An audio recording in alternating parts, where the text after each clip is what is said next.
Good morning. Happy Sunday. Time now is 10:12, and we are showing you a live look right now at Llano County, where we are seeing some water rising. Our crew out there right now, photojournalist Frank Martinez capturing that video for us, as well as meteorologist Kristen Curry providing live updates. We're going to check in with her in just a bit. Thanks for joining us, y'all. It's a busy weekend, another very active weather weekend.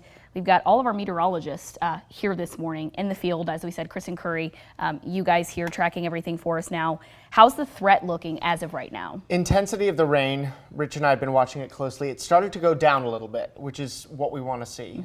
This is starting to lose some of its not just rainfall rates, the high ones, but it's starting to pick up speed a little bit too as it moves toward Austin. So we're not expecting Austin to see those 9-inch plus rainfall rates that we saw in the hill country, but there's still a lingering flash flooding threat. And of course, Rich will be walking you through the forecast here in a little bit. I do want to catch you up on what's happening outside. This is how it looks in Llano right now from above our Llano County tower cam, where the rain continues to come down. Just weeks ago, we were hoping for rain, and now we're just hoping for it to stop. In Austin, much quieter for the time being. Just a few spotty showers moving through the metro. The rain coverage in the metro, though, as we'll be telling you here, is going to gradually go up toward the end of the morning and into the afternoon. So the metro's turn and then eventually our eastern county's turn will happen as this cluster of downpours slowly shifts eastward.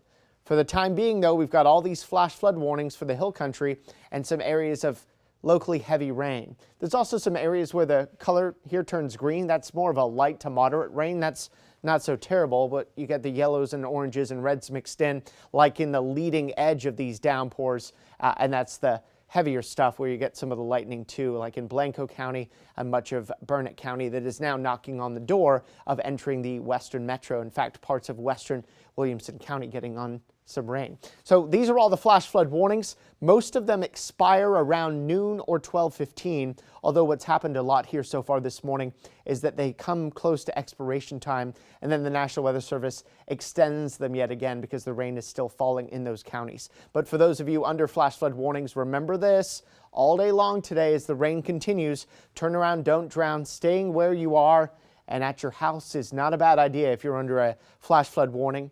If you're at that house, though, and you live near a stream, creek, or river, keep an eye on that, because as the water levels start to rise, you may have to seek higher ground.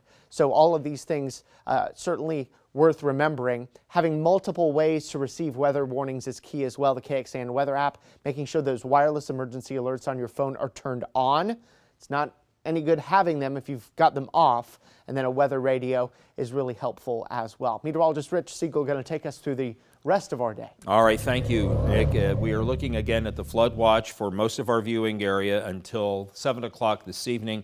At the highest, we could see another 1 to 3, maybe 2 to 4 inches. We're going to see continued rise at Buchanan, now up to 1015.7 because of the water that is flowing through the San Saba River into the Colorado River near San Saba and on into Buchanan. That current inflow at the Llano River at Llano has now dropped. It was 50,000 during the 8 o'clock hour. Now it's down to 28,000 plus and 5,700 plus for the Colorado River at San Saba. So a few more of these showers and thunderstorms will march to the east, and we expect to see not this much rain or aerial coverage, but by 2 to 3 o'clock, we may see some moderate to heavy downpours in parts of our I-35 viewing area that will shift to the east between 4 and 6.